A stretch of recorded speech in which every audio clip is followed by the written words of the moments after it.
Ny mety ho toetry ny andro any an-dranomasina ny alarobia 4 Décembre dia 12 amin'ny anora maraina hatramin'ny alakamisy dia 20 Décembre dia 20 amin'ny anora maraina. Aoka hitandrina trano ny any an-dranomasina na tsy misy azany fampitandremana.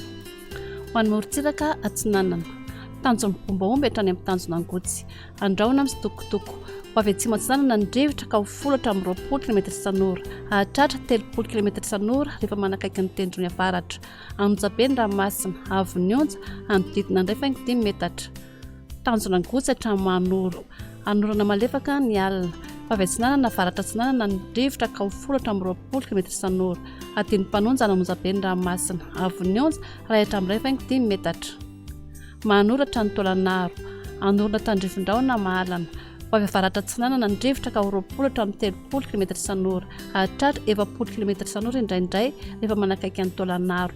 Anonjabe ny ranomasina avy ny onja 5 hatramin'ny 2 metatra. Tolanaro hatrany amin'ny tanjona vohimena andraona vitsy ho avy atsinanana ny rivotra ka ho efapolatra amin'ny 20 km isan'ora ahery ny ranomasina avy ny onja 5 hatramin'ny 3 metatra. Isy alon-drano avy atsinanana.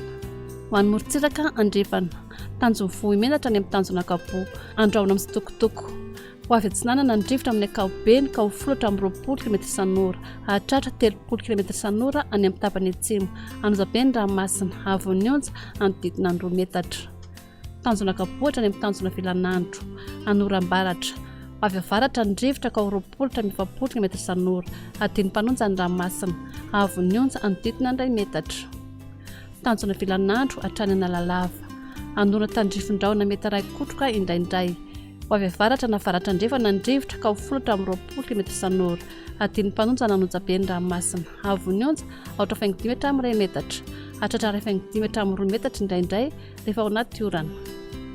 Analalava hatrany amin'ny tanjona bombaomby anorana tandrifon-drahona vitsy ho avy atsinanana ny rivotra ka ho folatra amin'ny 20 km isan'ora. Hihelina ho avy andrefana ny tolakandro ka ho folatra amin'ny 20 km isan'ora hatrany adiny mpanonja ny ranomasina avy ny onja aotra 5 metatra.